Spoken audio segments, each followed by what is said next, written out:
Welcome, Your Excellency. Thank you very much. Okay.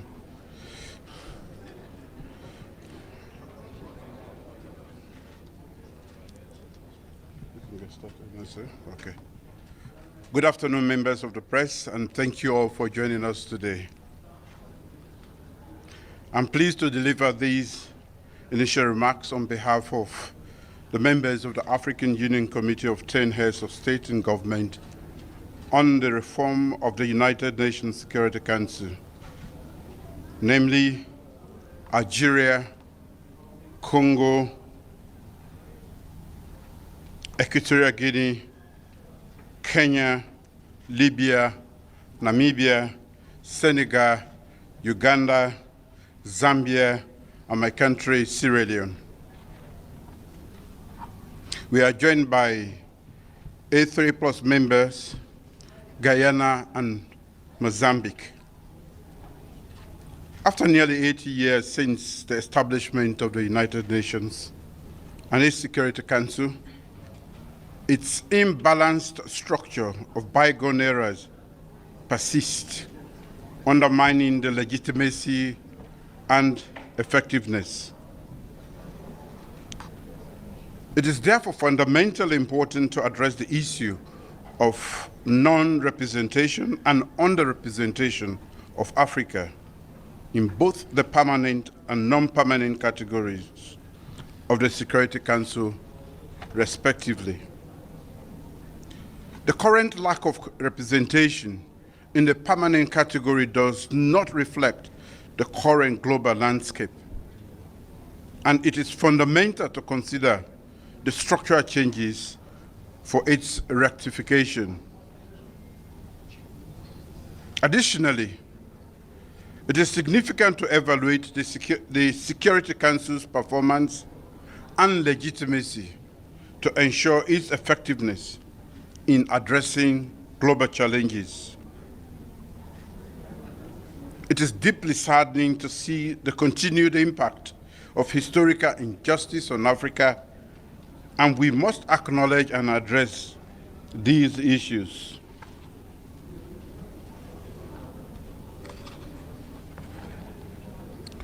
Africa demands equitable representation in all UN decision-making organs, particularly the Security Council.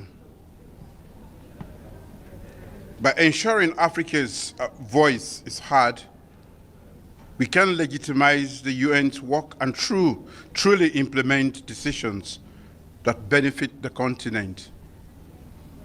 Continuing this unfairness, we marginalize an entire continent that is highly important on the Security Council's agenda.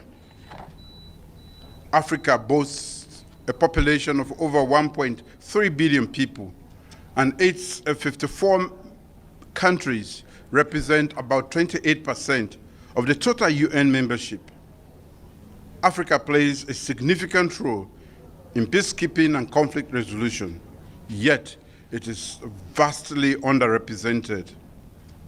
Therefore, our demand for 2 permanent seats with all the rights and prerogatives of current members and 2 additional non-permanent member seats is a matter of common justice that needs to be addressed. I'm therefore pleased that as coordinator of the C10, my country has sparked the first ever debate in the Security Council, occurring at a critical time on addressing the historical injustice and enhancing Africa's effective representation in the United Nations Security Council. This debate was essential to spotlight further the urgency of rectifying the historical injustice that has significantly hampered Africa's capability to contribute effectively to the global governance stage, on the global governance stage, and further engage in productive discussions in enhancing the Council's effectiveness and legitimacy.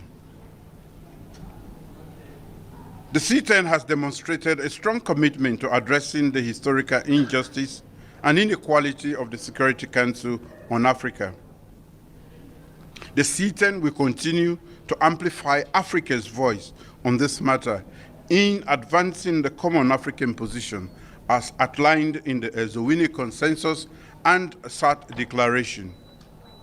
We are pleased to note that the common African position has received wide support within the reform process. I therefore register our profound thanks and appreciation to the member states, interest groups, and regional groups for their continued and unwavering support for Africa and the common African position in the intergovernmental negotiations at the UN General Assembly.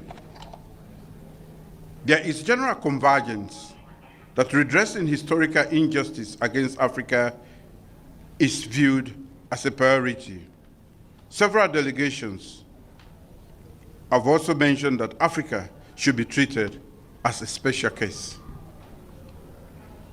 We are also pleased that the IGN's input to the Pact for the Future to be adopted during the Summit of the Future in September conveys the same imperative message, addressing historical injustice as a priority and treat Africa as a special case.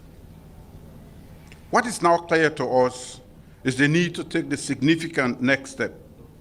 The engagement and discussions have gone on for far too long.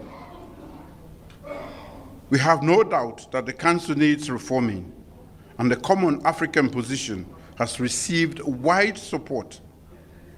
It is time to take the next step and put the actual reform of rectifying the historical injustice against Africa. I'm now ready to take a few questions, if there are any.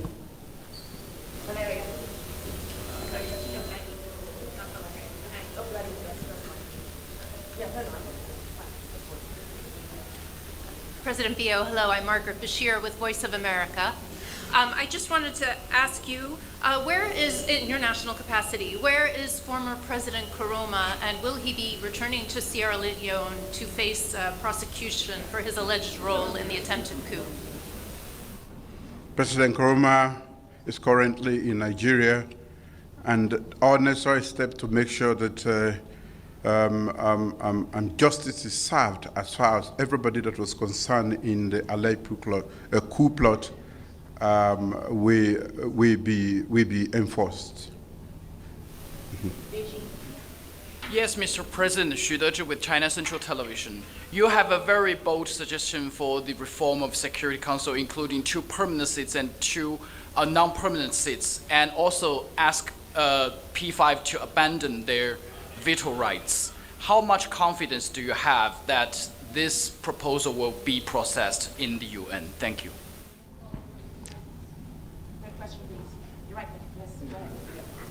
Could you please, this is Arun Lewis from Indonesia News Service. Could you please tell us how do you expect to overcome the opposition of groups like the Uniting for Consensus, which have been blocking the reform process?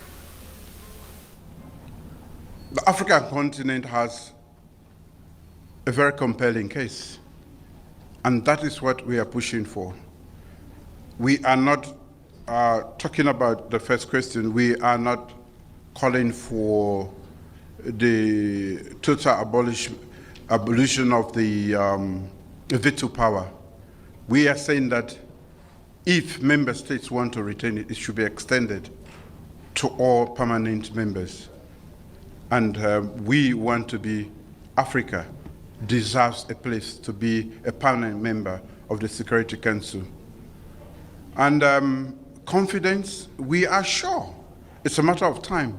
Of course, the gatekeepers will find it difficult to let us in, but as you can see, there is already willingness, and we are gradually inching towards the next steps that we are talking about in order to be able to reach our goal of being a member of the Security Council. So we are very sure that with the support of member states, the C10 and the whole of Africa, we have a genuine and compelling case, and we have a model that we have presented, and we are sure about getting in.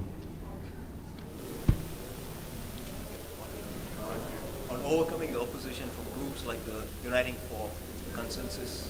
Well, we don't consider opposition. We have a genuine case, and that is what we are pushing. We know that others, there are quite a lot of, it's a total reform, but we are talking for Africa, and we will welcome what is happening elsewhere. But there should be no opposition, frankly speaking. We have a genuine and compelling case, and that is what we are pushing. Thank you. Thank you.